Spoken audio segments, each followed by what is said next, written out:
Okay, here we have a brand new unused 2011 Odes LZ800-1. This is an 800cc UTV with the CVT transmission.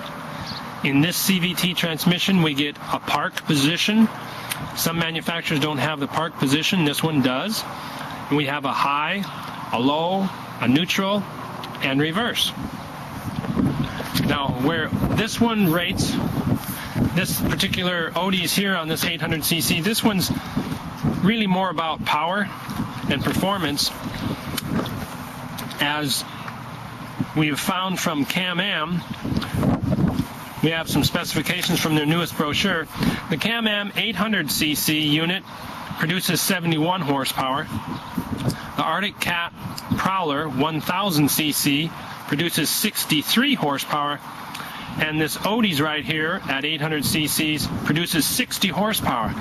That's almost as much as a 1000cc Arctic Cat. I guess that means Arctic Cat's not working very good. You have the Polaris Razor, which produces 51 horsepower, but a Polaris Razor is really not a UTV because it doesn't have a dump box on the back of it, does it? You got a Polaris Ranger, the Polaris Ranger 800 UTV, nice machine, puts out 47 horsepower. The Kawasaki 750 puts out 45 horsepower. The Yamaha Rhino puts out 40 horsepower. Now this Odes is a Yamaha Rhino clone. They cloned the Yamaha. Many parts are interchangeable, but they've made some improvements, which is good. One thing, obviously, is they improved the engine from a single cylinder to the V-twin, which that gives us our 60 horsepower. Of course, they had to increase the drivetrain to take that extra power, so the drivetrain looks a lot beefier. Your Arctic Cat 700cc UTV, 41 horsepower, and then we're all the way down to the Honda Big Red UTV, only putting out 36 horsepower. Now, when you go to the power to weight ratio, and you look at that, you still have Can-Am out in front at 6.6 horsepower per every 100 pounds. Then you have the Polaris Razor, which is not a UTV because it does not have a dump box on the back of it, at 5.4 horse per 100 pounds. Then you come to the Odes LZ800, which is putting at 5 horsepower per 100 pounds. That means there's only the Can-Am and the Razor higher than it. That puts the Odes on top of the Arctic Cat 1000. This is more power per 100 pounds than the 1000cc Arctic Cat. It is more horsepower than the Polaris Ranger. The Polaris Ranger is only putting out 3.8 horsepower per 100 pounds. The Kawasaki is putting out 3.5 horsepower per 100 pounds. The Yamaha Rhino, which is what the Odes was cloned after, is only putting out 3.6 horsepower per 100 pounds. The Arctic Cat 700 putting out 3.5 horse. Honda Big Red only putting out 2.7 horsepower per 100 pounds. So you can see that the Odes is really all about power. Power for the dollar. That's what this here UTV is really about. As this is a Yamaha Rhino clone, you're going to have many parts that are interchangeable, but thank God they didn't keep with the same wimpy engine or wimpy drivetrain. You have a lot beefier drivetrain in here. And you'll see that there when we look at the drive lines and everything. We'll tilt the bed here, and you'll be able to see that. You also know, if you can go and you look at a Yamaha Rhino, tilt the bed, that you'll be able to see the difference in the drivetrain. I'll get it. Now the drivetrain back here looks to be, this rear differential looks to be exactly the same with the same bolt pattern as a Yamaha Rhino. Where we notice our big difference is when we get to the drive line and universal. You see these great big drive lines here, and then go look at a Yamaha. These are twice the diameter compared to the Yamaha. You'll see that this carries a full skid plate underneath it, the entire length of the machine underneath. is a skid plate all the way along, all the way to the very back. You see the hydraulic assist dump box with the twin shocks, nitrogen shocks on it. You'll see the anti-sway bar here, which again, basically a clone from the Yamaha. They knew they needed a sway bar. That was all pre-engineered. Your A-frames look like an identical match to Yamaha, so you could go with aftermarket aluminum A-frames if you want this thing to really get out there and be all about suspension and stump jumping and breaking your neck.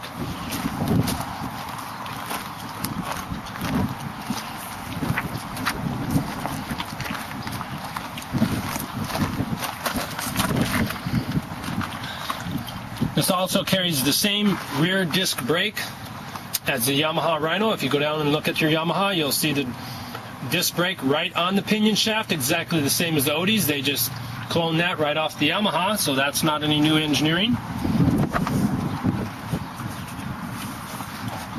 You see the shock absorbers mount in the exact same spot.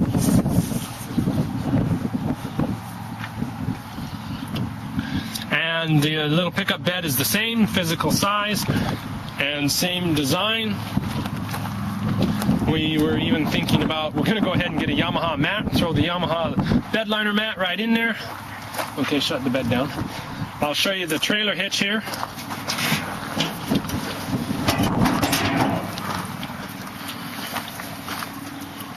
Here you have your 2-inch receptacle hitch, just like you'd have on your full-size pickup.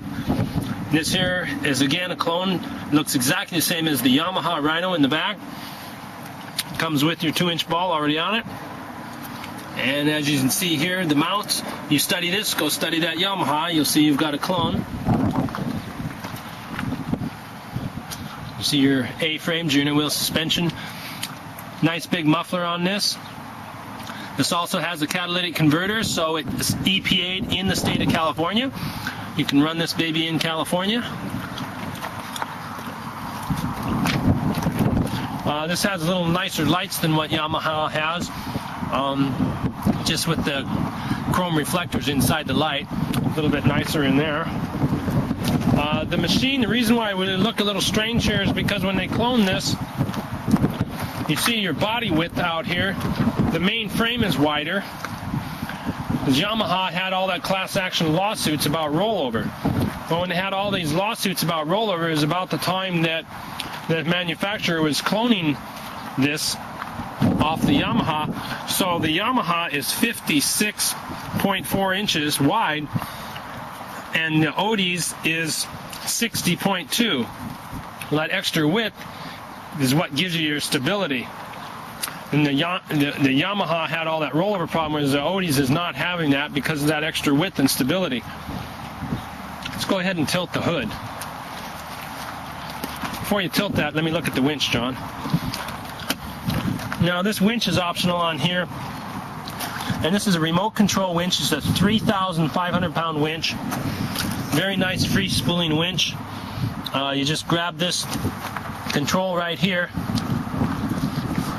like this, and rotate it. And you rotate it clockwise and it kicks it right into free spool. Rotate it back, locks it in. You're not fighting with it.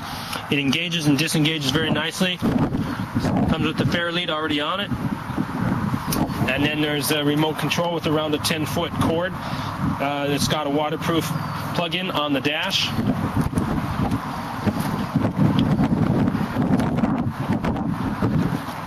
Okay, now let's tilt the hood.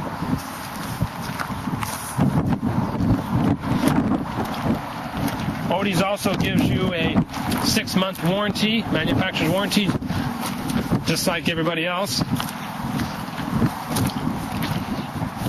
Done with that.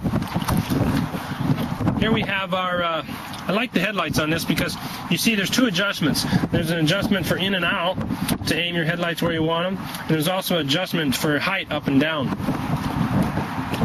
Pretty big radiator. But you're going to need that big of a radiator in comparison with the Yamaha. You see how wide this radiator is sticking way out there. As that 800cc engine puts out a lot more power, you got a lot more energy. This is our winch relay control here for the remote control winch. Here's all your relays and your fuse box right here, easy to get at. This here is your air breathers for your CVT transmission. Now notice they got an air snorker breather way up high here, and that's what keeps this unit watertight as far as going through water at, I believe the spec is around 20 inches or something like that. So if you're going through a creek or pond that's 20 inches deep, you're not going to get no water in the CVT transmission. If you get water in a CVT transmission, then you're going to start slipping, and that's a serious problem. Rack and pinion steering.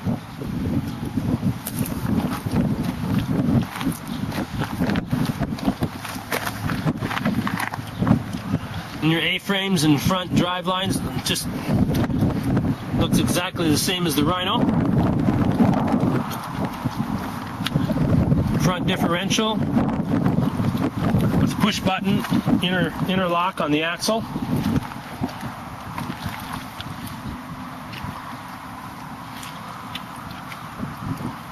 Master cylinder. The other side of our radiator. And that covers everything in there. We can see the front drive line again here. See the size of the universal joints. We look at the Yamaha, they're physically half that big. Little spindly drive lines, but there again, they don't got the kind of power that we got on it. I mean, you've doubled that up, and you've taken that way up there to 60 horsepower. And a lot more torque. Down under the hood there, you can latch that. You might have a lot of hissing in the microphone because the wind is blowing. Now these side doors here, you can take them off if you don't like that. Or if you're washing the mud out, just open them up 90 degrees to the unit or more and slide them right up off the pins there.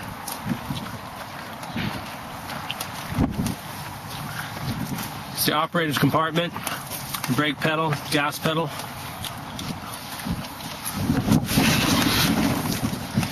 Here's our control for our 2- and 4-wheel drive. Push the button in, you get 4-wheel drive once you're in there. If you want to lock that front axle together, you push the lock on the front axle, and it positively locks it. Now all 4 wheels are directly locked together, and you will feel that.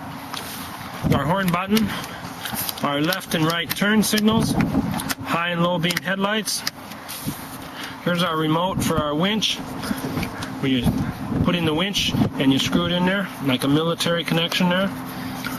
It's a waterproof tight one. There's our warning decal, our dash. Our dash tells us all kinds of good things. It tells us our gear indicator, what gear we're actually in.